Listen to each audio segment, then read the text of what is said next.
माता बगलामुखी जो है महाकाली का एक अवतार हैं। काम, क्रोध, लोभ, मोह, अहंकार, बीमारी, गरीबी, ये सब शत्रु हैं। तो बगलामुखी देवी जो है उनके पास मुख्यतः विभाग है शत्रुओं को नाश करने का। सिद्ध पीठ का अर्थ होता है कि जहाँ किसी महापुरुष ने, देवी देवता ने या भगवान ने आवाहन किया देवी देवताओं का और वहाँ पे मूर्ति स्थापना कराई, उसको सिद्ध पीठ बोलते हैं। मैं आपको बताना चाहूँगा ये जो स्थान है ये अपने आप में एक दिव्य शक्ति है। तो एक स्वाभाविक प्रश्न और आता है दिमाग में कि जो श्रद्धालु यहाँ पे आते हैं वो श्रद्धा से आते हैं कि डर से आते हैं? तंत्र विद्या में 6 शक्तियाँ होती हैं, वो मारण, मोहन, वशीकरण, स्तंभन, उच्चाटन, विद्वेषण और वशीकरण। जय श्री राम दोस्तों, VR हिमाचल के हमारे चैनल के थ्रू हमारी कोशिश रहती है कि आपके तक हिमाचल की जो भी ज़रूरी चीज़ है उसको हम लोग दिखा पाए। हम लोग बहुत देर से चाहते थे कि जितने भी हमारे शक्तिपीठ हैं उनके बारे में एक ओरिजिनल इन्फॉर्मेशन आपके तक ज़रूर पहुँचे। इसीलिए हम आज माता बगलामुखी के शक्तिपीठ में आए थे और आचार्य विपिन जी और आचार्य दिनेश जी को मिलने आए ताकि हम लोग उनसे पूछ सकें कि माता बगलामुखी के रिगार्डिंग जितनी भी एक सही इन्फॉर्मेशन है वो हमारे दर्शकों को दी जा सके। तो उसी के रिगार्डिंग हम लोग स्टार्ट करते हैं। आचार्य जी जय माता, स्वागत है। जय श्री राम। जय श्री राम, जय माता। सबसे पहले तो मैं अपने दर्शकों के लिए पूछना चाहता हूँ कि जो माता बगलामुखी हैं वो अवतरित किस तरीके से हुई? देखिए, पहले तो आपके चैनल का और आपका हमारे मंदिर में बहुत बहुत स्वागत है। माता रानी का आशीर्वाद आप पे बना रहे और ऐसे ही धार्मिक कार्यों में आपको जोड़े रखे माता रानी। सबसे पहले मैं दर्शकों का और आपका परिचय कराऊं कि माता बगलामुखी क्या हैं। माता बगलामुखी जो हैं महाकाली का एक अवतार हैं। काली तारा महाविद्या षोडशी भुवनेश्वरी भैरवी छिन्नमस्ता च विद्या धूमावतीता बगला सिद्ध विद्या च मातंगी कमलात्मिका एतादश महाविद्या सिद्ध विद्या प्रकीर्तिता। महाकाली के ये 10 अवतार हुए जिनको कि शास्त्रों के अनुसार 10 महाविद्या बोला जाता है। उन 10 महाविद्याओं में एक अवतार जो हैं बगलामुखी हैं। और माता बगलामुखी जो हैं, एक चीज़ मैं और आपके माध्यम से क्लियर करना चाहता हूँ कि जितने भी देवी देवता हैं सनातन धर्म की व्यवस्था में, उनके पास एक एक विभाग है काम करने का। तो बगलामुखी देवी जो हैं उनके पास मुख्यतः विभाग है शत्रुओं को नाश करने का। काम, क्रोध, लोभ, मोह, अहंकार, बीमारी, गरीबी, ये सब शत्रु हैं। और कोई मानव आपका शत्रु बन गया वो तो फिर सामने से ही शत्रु है। उन सब के नाश की प्रार्थना जो है माता बगलामुखी के हवन यज्ञ करने से शत्रुओं का नाश होता है जी। और माता बगलामुखी का जो प्रादुर्भाव हुआ, वास्तव में क्या है, जितने भी देवी देवता हैं ये ब्रह्मास्त्र विद्याएं जो हैं, इनका जो आवश्यकता पड़ी देवी देवताओं को, ऋषि मुनियों को, भगवान को, तो इन लोगों को, इन ऋषि मुनियों, महान देवताओं ने इन देवी देवताओं का, ब्रह्मास्त्र विद्याओं का आवाहन किया हर युग में, जब जब इनको आवश्यकता पड़ी। माता बगलामुखी का पहली बार जो अवतरण हुआ वो आदि काल में एक बहुत भयंकर तूफान हुआ। वो राक्षसों के अपने पूजन यज्ञ से एक बहुत बड़ा तूफान आया और उस तूफान से सारा ब्रह्मांड जो था वो डोल गया। तो सारे देवी देवताओं ने भगवान विष्णु से प्रार्थना की, भगवान ब्रह्मा से प्रार्थना की कि प्रभु ये जो तूफान है इसमें तो ब्रह्मांड समा जाएगा। तो ब्रह्मा जी ने देवी देवताओं को कहा कि आप विष्णु जी के पास जाइए और उनसे प्रार्थना कीजिए, विष्णु जी इसका समाधान करेंगे।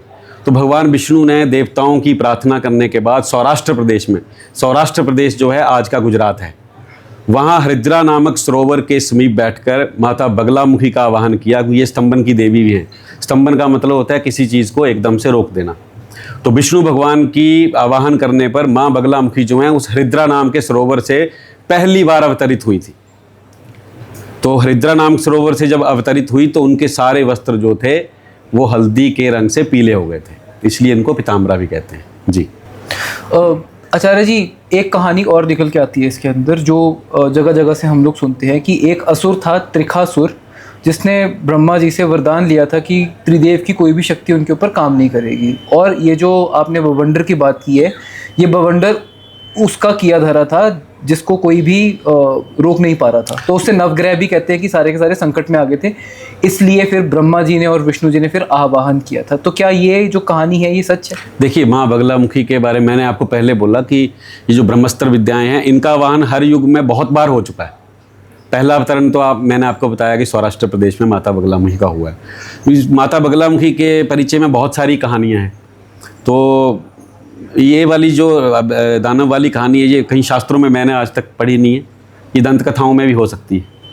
एक मैं बात आपसे और पूछना चाहूँगा, माता बगलामुखी का जो ये मंदिर है, ये एक तरीके का शक्तिपीठ माना जाता है? नहीं है। शक्तिपीठ सिर्फ वो पीठ हैं जहाँ सती के 52 अंग गिरे, वो शक्तिपीठ है। ठीक है। उसके अलावा जितने भी पीठ हैं सनातन धर्म की व्यवस्था में, उनको सिद्ध पीठ बोलता है, सिद्ध पीठ बोला जाता है। सिद्ध पीठ का अर्थ होता है कि जहाँ किसी महापुरुष ने, देवी देवता ने या भगवान ने आवाहन किया देवी देवताओं का और वहाँ पे मूर्ति स्थापना कराई, उसको सिद्ध पीठ बोलते हैं। तो बगलामुखी जो है सिद्ध पीठ है 10 महाविद्या का। पर अगर भगवान विष्णु ने माता का जो आवाहन था, जो अवतरित किया था, वो सौराष्ट्र में किया था, तो फिर ये जो माता बगलामुखी का जो मंदिर है, जो देहरा में कांगड़ा के पास पड़ जाता है, जहाँ पे हम अभी हैं, इसकी स्थापना कैसे हुई? मैंने अभी आपको बोला कि ये जो कलयुग है, ये पता नहीं कितनी बार हो चुका है और कितनी बार अभी होगा। सतयुग भी बार बार रिपीट करता है। तो जिस युग में जहाँ माता बगलामुखी की आवश्यकता पड़ी, उस युग में उस जहाँ पे संकट हुआ, वहाँ के देवी देवताओं ने उनका आवाहन किया। ये जो हमारा मंदिर है हिमाचल प्रदेश के जिला कांगड़ा के देहरा तहसील में, ये इस मंदिर की शास्त्रों के अनुसार आप अध्ययन करेंगे तो ये जो अंदर मूर्ति है माता बगलामुखी की, ये भगवान राम ने रावण पर विजय प्राप्ति करने से पहले हनुमान जी की प्रेरणा से यहाँ पे मूर्ति स्थापना कर माता बगलामुखी का आवाहन किया और उसके बाद जाके रावण पर विजय प्राप्त की थी। इसके अंदर एक कहानी और आती है जी। जो पांडव थे, उन्होंने भी यहाँ पे अज्ञातवास के समय पे पूजा की थी और इस मंदिर का दोबारा से मूर्ति को यहाँ पे जी, ये जो बाहर का भवन आप देख रहे हैं, मूर्ति स्थापना तो भगवान राम ने, शास्त्रों के अनुसार भगवान राम ने ये करवाई है। जब युग परिवर्तित होते हैं तो कुछ मंदिर, कुछ देवालय, कुछ स्थान ऐसे होते हैं जो पृथ्वी में समा जाते हैं। तो अज्ञातवास में पांडवों ने बहुत सारे ऐसे पीठ थे, बहुत सारे ऐसे मंदिर हैं, बहुत सारी ऐसी मूर्ति हैं जिनको खोज के निकाला और बाद में भवनों का निर्माण कराया। मूर्ति स्थापना जो है वो भगवान राम ने ये त्रेता युग में कराई थी और बाहर का जो भवन का निर्माण है ये पांडवों ने अज्ञातवास में द्वापर युग में कराया। आचार्य जी, जो हम लोग माता के स्वरूप की, जिसकी हम लोग पूजा करते हैं, वो एक मानवीय स्वरूप है। पर कई लोगों की ये भी मान्यता है कि जो माता का असली स्वरूप था वो बगलामुखी स्वरूप था, उससे हम लोग आज के टाइम पे चेंज हो गए हुए हैं।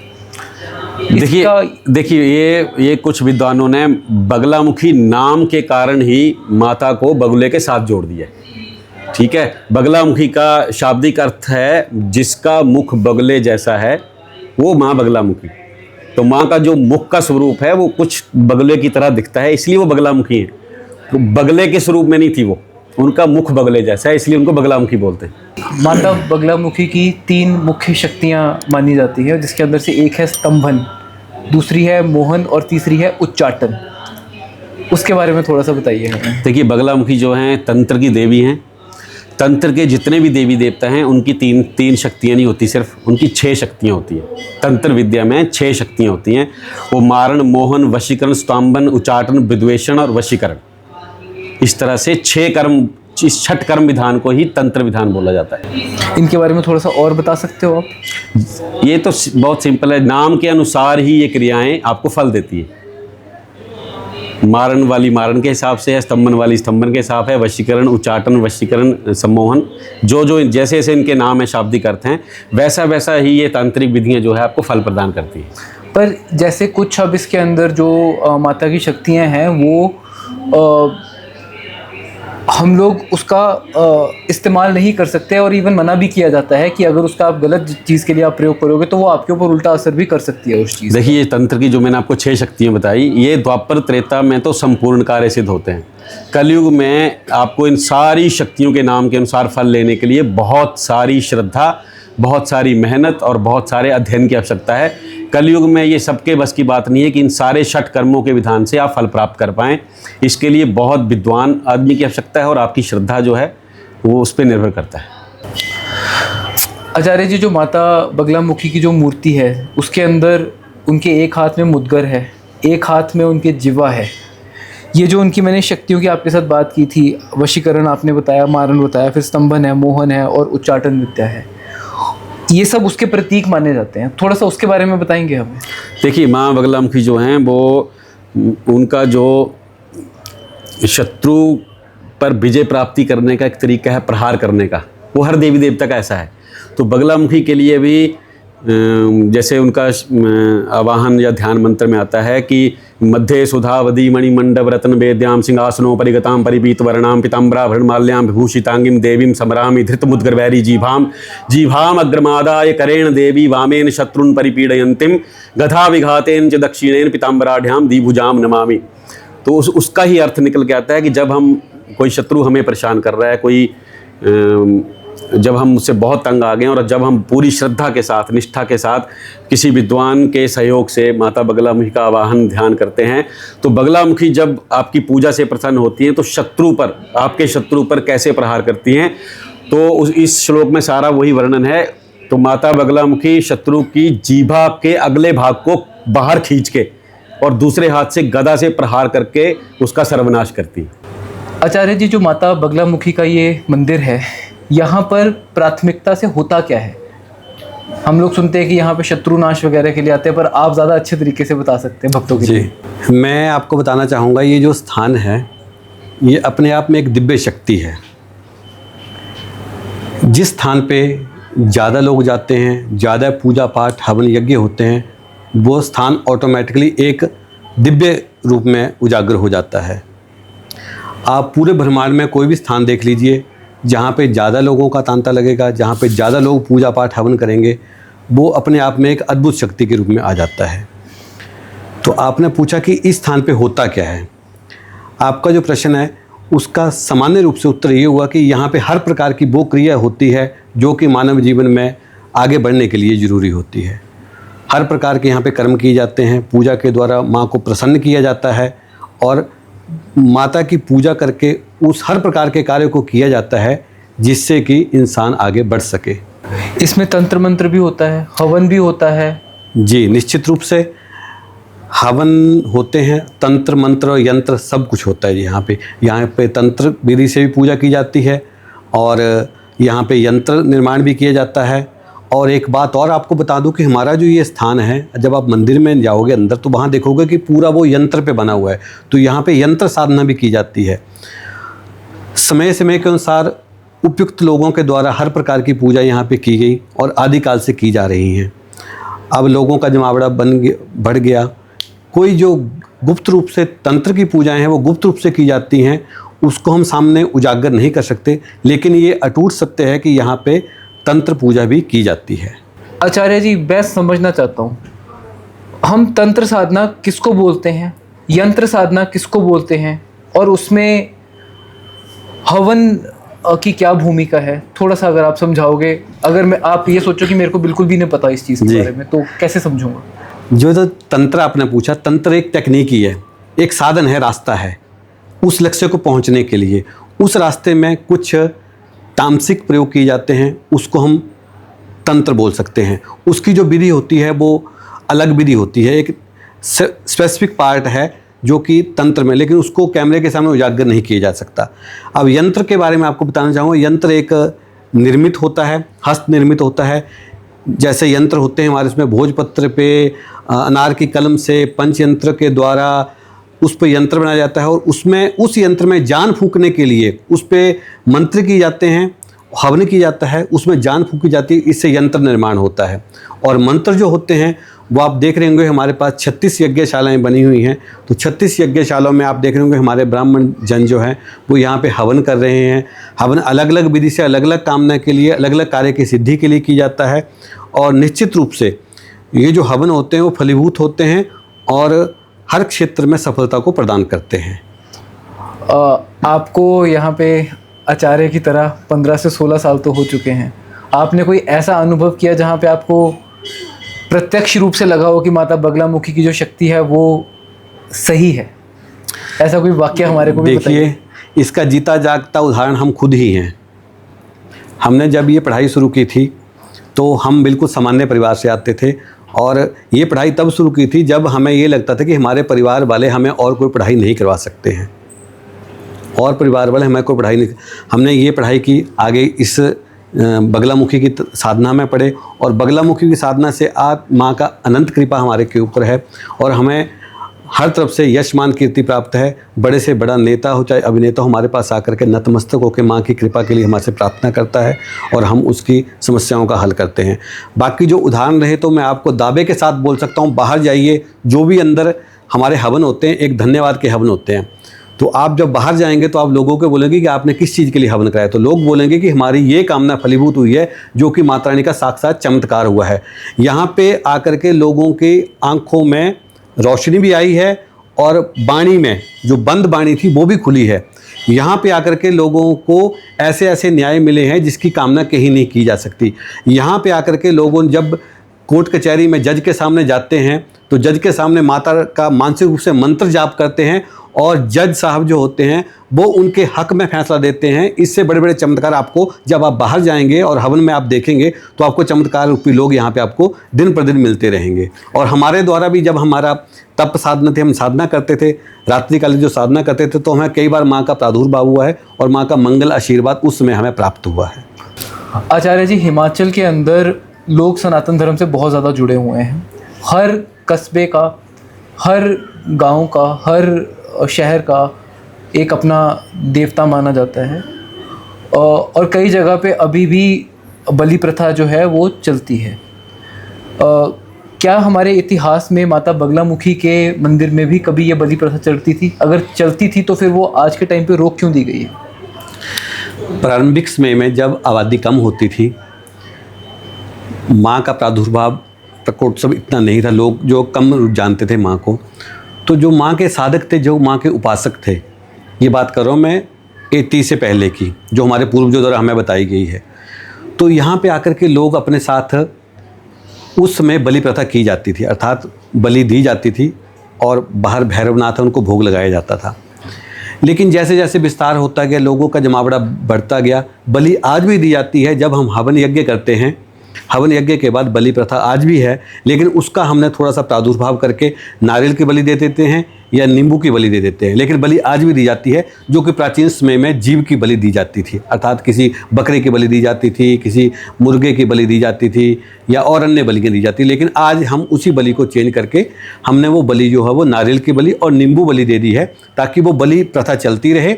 लेकिन जो मूल जो जीव बलि है उसको हमने बंद कर दिया है। आचार्य जी, जैसे आपने बताया, जो माता बगलामुखी का जो स्वरूप है वो माँ महाकाली से अवतरित है और माँ महाकाली जो है उनके एक हाथ में तो उनका खून का खप्पर ही रहता है। और एक मान्यता ये भी है कि अगर माता को खून की बलि के ज़रिए नहीं मिल रही तो वो किसी और तरीके से लेंगी, ये भी तो एक मान्यता है। लेकिन हम जो माँ को पूजते हैं वो माँ को सौम्य रूप में पूजा जाता है, उग्र रूप में पूजा जाता है। तो हमारे पूजने का तरीका है। अगर आप मेरे से बोलते कि मैंने सुख शांति के लिए हवन करना है, तो सुख शांति के लिए हवन में आपको नारियल की बलि दूंगा मैं। अगर आप बोलोगे शत्रु के लिए हवन करना है, तो उसके लिए मैं आपको नींबू की बलि दूंगा। कोई और प्रक्रिया, मैंने बोला तो तंत्रिक क्रियाएँ जो होती हैं वो गुप्त रूप से क्रियाएँ होती हैं, उस विषय में जाकर के गुप्त रूप से पूजा की जाती है, वो अलग विधि है। लेकिन सामान्य रूप से हम नारियल और इसी की बलि देते हैं और हम उसको उस रूप में पूजते हैं जिस प्रकार से हमारी पूजा की जाती है, उस रूप से माँ को पूजा जाता है, ना कि सदा माँ को उग्र रूप में पूजा जाता है। तंत्र भी अपने आप में एक विद्या है। जी बिल्कुल। और ऐसी विद्याओं में जो माता बगलामुखी का जो मंदिर है वो एक केंद्र माना जाता है ऐसी विद्याओं के लिए। तो इसकी यहाँ पे आपके पास ऐसे और भी ब्राह्मण आते हैं जो इस विद्या को सीखना चाहते हैं, समझना चाहते हैं? जी, हमारे यहाँ पे अभी भी कम से कम 240 ब्राह्मण हैं और सभी ब्राह्मणों के पास अलग अलग विभाग दे रखे हैं हमने यहाँ पे। जी, कुछ हमारे जापिक ब्राह्मण होते हैं, कुछ हमारे हावनिक ब्राह्मण होते हैं, कुछ हमारे दूसरे ब्राह्मण होते हैं। तो हमें आपको एक मैं बात ध्यान में लगा दूं कि यहाँ जो भी ब्राह्मण आता है, पहले हमारे द्वारा उसको शिक्षा दी जाती है, उसको जो उसका साधना काल होता है उसको वो कंप्लीट कराया जाता है, तब उसके बाद उसको पूजा में लगाया जाता है। तो ये जो आपने प्रश्न पूछा कि यहाँ पे सिखाया जाता है, तो वो कोई दिन ऐसे होते हैं जैसे कि माता का आगे गुप्त नवरात्रे हुए, तब माँ के आगे कोई हमारे से साधक आते हैं कि हमें पूजा की दीक्षा दे दीजिए, तो वो दीक्षा दी जाती है। बाकी जो तंत्र की क्रिया बोली वो बहुत गुप्त रूप से है, उसके विषय में आपको मैं कैमरे के सामने उजागर नहीं कर पाऊँगा। ठीक है। आचार्य जी, आपने दीक्षा की बात की है, उसके ऊपर मेरा एक प्रश्न है आपसे। दीक्षा में गुरु मंत्र दिया जाता है। आजकल एक नया ट्रेंड शुरू हो गया हुआ है जहाँ पे लोग YouTube के ऊपर पब्लिकली लोगों को माता बगलामुखी का मंत्र दे रहे हैं। पहली चीज़ तो मुझे लगता है कि वो मंत्र इस तरीके से नहीं दिया जाना चाहिए, क्योंकि ये साउंड एनर्जी होती है।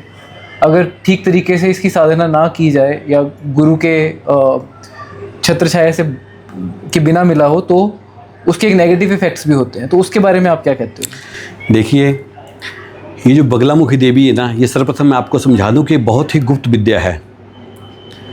मतलब इसका जो यूट्यूब पे जो मंत्र बोलते हैं, कुछ बोलते हैं, वो सब निरर्थक हैं, उनका कोई भी अर्थ नहीं है। अर्थात वो अपना तो हित अहित करते करते हैं, साथ में जो साधक सुन रहा है उनका भी अहित होता है। ये गुप्त विद्या है, बिना गुरु के मुख के बिना आप उस साधना को साधक नहीं बन सकते, क्योंकि ये गुरु और शिष्य की प्रथा जो प्रारंभिक काल से चली आ रही है। जब गुरु के मुख से मंत्र दिया जाता है तो उसमें एनर्जी होती है, उसमें पावर होती है और उसमें कार्य को साधने की शक्ति होती है। जब आप यूट्यूब के माध्यम से या अन्य कोई माध्यम से मंत्र लेते हैं, उसका ना कोई बेली होता है, ना कोई बारिश होता है, और वो यूट्यूब के माध्यम से वो मंत्र जो निरर्थकता की ओर जाता है। हम तो साधकों को आपके चैनल के माध्यम से यही बोलना चाहेंगे कि माँ बगलामुखी की पूजा जो करनी है वो एक योग्य कर्मठ और विद्वान ब्राह्मण से या विद्वान गुरुजन से लेकर के ही माँ की पूजा अर्चन करें, अन्यथा माँ की पूजा का निरर्थक है और आपका अहित ज़्यादा करेगी, हित से हित कम करेगी। तो मैं यही बोलना चाहूँगा कि पूजा जो है, जो मंत्र जो है, वो यूट्यूब वगैरह वो सारा वो मतलब वास्तविकता में कुछ भी नहीं है, वो अपने आप को पब्लिसिटी का माध्यम है। वास्तविकता में जो मंत्र होता है वो गुरु के मुख से ही दिया जाता है और वही होता है, ना कि ये यूट्यूब पर सुन लिया हमने। आचार्य जी, एक मान्यता ये भी है कि जो माता बगलामुखी की जो पूजा अर्चना है रात के टाइम पे ज़्यादा कारगर सिद्ध होती है, ऐसा माना जाता है। देखिए, शक्ति कोई भी है वो हर क्षेत्र में प्रभावशाली होती है और हर किसी चीज़ का कोई ना कोई समय होता है। मैंने आपको पहले भी पिछले प्रश्न में समझाया कि माँ के बहुत से रूप हैं, सौम्य रूप भी है, उग्र रूप भी है। कुछ विशेष क्रियाएं होती हैं जो कि रात्रि बलि होती हैं, अर्थात रात के समय की जाती हैं। कुछ विशेष हवन होते हैं जो कि रात के समय उपयोगी होते हैं, हम उन्हीं हवनों को रात के समय बोलते हैं। अन्यथा हमारे यहाँ पे दिन में भी हवन होते हैं, रात में भी हवन होते हैं, लेकिन कुछ विशेष हवन होते हैं वो रात्रिकालिक होते हैं। मोस्ट प्रोबेबली सारे हवन जो वो दिन में होते हैं, सूर्य उदय काल में ही, और बाकी जो विशेष हवन होते हैं वो रात्रि शक्ति के रूप में जो माँ की पूजा की जाती है वो रात को किए जाते हैं। तो मूलतः हवन जो यहाँ पे वो दिन में भी होते हैं, ऐसा नहीं कि रात को दिन में हवन नहीं होते हैं। माता बगलामुखी के बारे में एक बात और कही जाती है कि आपको कोई भी कष्ट है तो आप यहाँ पे आके अपना हवन करवाइए, पूजन करवाइए, तो आपकी वो कष्ट जो है वो हरेगी, दूर करेगी। तो एक स्वाभाविक प्रश्न और आता है दिमाग में कि जो श्रद्धालु यहाँ पे आते हैं वो श्रद्धा से आते हैं कि डर से आते हैं? देखिए, हमारे पास जो भी भक्त आता है वो श्रद्धा के साथ ही आता है। हम भक्त को फ़ोन नहीं करते कि आओ आप हवन करा लो, वो श्रद्धा भाव अपने मन में श्रद्धा संजो करके आता है। अब उसके अंदर की जो बात होगी वो उसको पता होगी, लेकिन हमारे पास जो भक्त आता है वो श्रद्धा भाव से आता है और हम उसकी श्रद्धा को ना तोड़ते हुए उसका जो भी भावना होती है उसी के अनुरूप कार्य करते हैं। बाकी उसके मन में कोई और क्रिया होगी तो उससे उसको समझा दिया जाता है कि इस क्रिया से ये काम होगा, इस क्रिया से ये काम होता है। लेकिन मुख्य रूप से हमारे पास जो साधक या जो लोग आते हैं वो श्रद्धा भाव से आते हैं, इसमें किंचित भी संदेह नहीं है, क्योंकि जो भी लोग आते हैं वो पूरे श्रद्धा और भावना के साथ आते हैं। और कलयुग में एक बार और बता दूं आपके चैनल के माध्यम से, कलयुग में श्रद्धा जो शब्द है ना उसका बहुत विस्तार है, वो बहुत अटूट है। अर्थात वो श्रद्धा जिस काम में नहीं होगी वो काम है ही निरर्थक। तो आपके चैनल के माध्यम से मैं सभी भक्तों को यही बताना चाहूँगा कि चाहे यहाँ आइए चाहे वहाँ भी जाइए, कलयुग में जहाँ भी जाइए वहाँ पे श्रद्धा और अटूट विश्वास के साथ जाइए। निश्चित रूप से आपका कार्य सिद्ध होगा जब आप श्रद्धा और अटूट विश्वास के साथ माँ के मुख या किसी भी देवी देवता के मुख जाएंगे।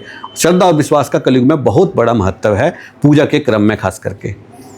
आप पहले बता रहे थे कि बहुत बड़ी बड़ी हस्तियां हैं जो यहाँ पे नतमस्तक होती हैं आके, कुछ का तो मुझे नाम पता है। एक टाइम था जब इंदिरा गांधी जी यहाँ पे आई थी, उसके बाद हमारे पूर्व राष्ट्रपति प्रणब मुखर्जी भी यहाँ पे आए थे। यूट्यूब के ऊपर एक अटकलें और लगते हैं कि जो हमारे अभी प्रधानमंत्री हैं नरेंद्र मोदी, उनकी भी यहाँ पे पूजा होती है। देखिए, एक बात मैं आपको स्पष्ट रूप से बता दूं कि मेरे को लगता कि कम से कम भारत में कोई ऐसा राजनीतिज्ञ, कोई ऐसा फिल्म स्टार, कोई ऐसा क्रिकेटर जो कि उच्च प्रतिष्ठित व्यक्तियों की श्रेणी में आते हैं वो यहाँ ना आता हो, चाहे वो गुप्त रूप से आता हो, चाहे वो सामान्य रूप से आता हो, लोगों के सामने आता हो। रही बात आदरणीय मोदी जी की, आदरणीय मोदी जी जब हिमाचल के प्रभारी थे तब वो यहाँ पे आके नित्य पूजा अर्चना किया करते थे।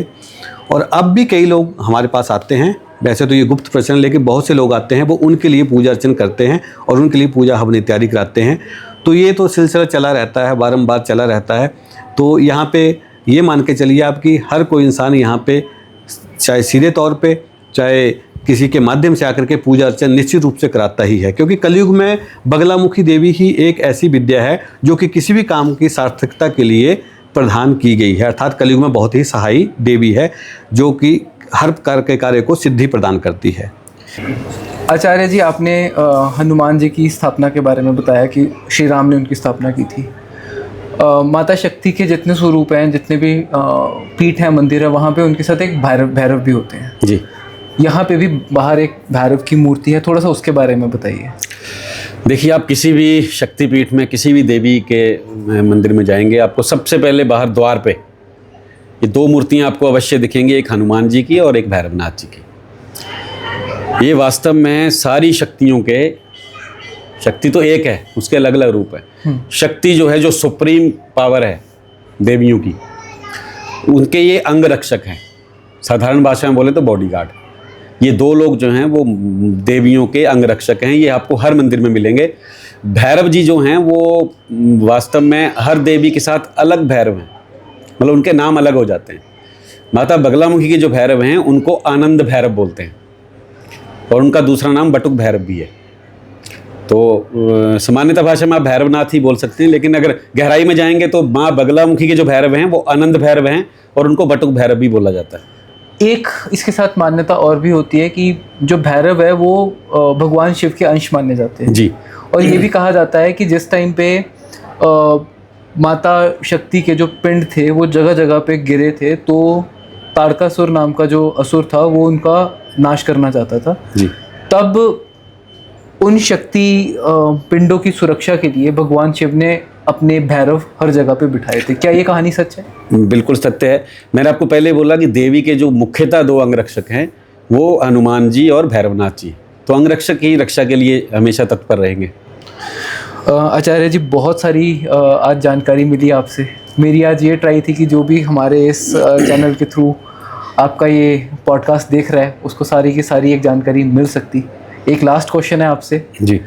जितनी बारी भी हम लोग यहाँ पे माता बगलामुखी के दर्शन करने के लिए आते हैं, यहाँ पे हमें साफ़ सफाई बहुत अच्छी मिलती है, व्यवस्था बहुत अच्छी होती है। तो 10-12 साल तक पहले इतना अच्छा नहीं था, तो क्या बदल गया कि यहाँ पे एकदम से सारी व्यवस्था इतनी अच्छी हो गई? देखिए, ये जो सारी व्यवस्था जो सुचारू रूप से चल रही है, साफ़ सफाई की व्यवस्था है और यात्रियों के लिए, श्रद्धालुओं के लिए जो भी सुविधाएँ हैं, उनका सबसे बड़ा श्रेय तो हमारे मंदिर के महंत श्री रजत गिरी जी को जाता है और उनके सहयोगी श्री अरुण गोस्वामी जी और मैं, दिनेश जी और 2-3-4 लोगों की एक टीम है। पर सबसे बड़ा श्रेय जो है वो महंत रजत गिरी जी का है और उसके बाद उसके लिए हम सभी ब्राह्मणों का और हमारे कर्मचारी हैं जो कर्मठ भाव से अपनी हर आदमी अपने कार्य को करता है, उनका भी उसमें धन्यवाद है। पर सारी व्यवस्था का जो मुख्यतः श्रेय है वो महंत रजत गिरी जी को। जो माता बगलामुखी का जो मंदिर है वो एक तरीके से गिरियों की गद्दी भी माना जाता है, तो आप मुझे थोड़ा सा एक बारी जाते हुए गिरी पंथ के बारे में बता सकते हैं? देखिए, मैं कर्मकांडी ब्राह्मण हूँ, मैं गिरी पंथ के बारे में बहुत ज़्यादा जानकारी तो नहीं रखता, लेकिन जितना मुझे ज्ञान है मैं आपको जरूर बताऊँगा। गिरी प्रथा जो है ये महंत प्रथा है। गिरी प्रथा कोई नहीं है, महंत प्रथा है। महंतों में कुछ महंत गिरी होते हैं, कुछ गोस्वामी होते हैं। ऐसा करके हुआ क्या, जब शंकराचार्य जी ने दोबारा सनातन धर्म की स्थापना के लिए कार्य शुरू किया, तो ये जो गोस्वामी एक संप्रदाय है, ये भगवान के मतलब बहुत सनातनी संप्रदाय था। ये सन्यासी संप्रदाय भी है, गृहस्थ संप्रदाय भी है। तो मुख्यतः जो पीठ थे भारतवर्ष के, जिनको कोई नहीं देख रहा था मुगलों के राज के बाद, तो ये मैक्सिमम मंदिरों की, अधिकतर मंदिरों की व्यवस्था जो थी, साफ सफाई की, पूजा पाठ की, ये महंत प्रथा उन्होंने शुरू की और ये गोस्वामी एक संप्रदाय है, उनको हैंड ओवर किया सारे मंदिरों का संरक्षण, उनकी पूजा पाठ। और ये तो हमारा मंदिर भी ये आदिकाल से, काफ़ी पुराने प्राचीन समय से ये महंत प्रथा में है और इनके जो महंत हैं वो गिरी समुदाय से आते हैं। जी। आचार्य जी, बहुत बहुत धन्यवाद। इस सारी जानकारी को देने के लिए। जय माता की। दोबारा ज़रूर आएंगे आपके पास जी, तो बहुत बहुत आशीर्वाद जी आपको। धन्यवाद। जय माँ बगलम। जय श्री राम, जय माता दी।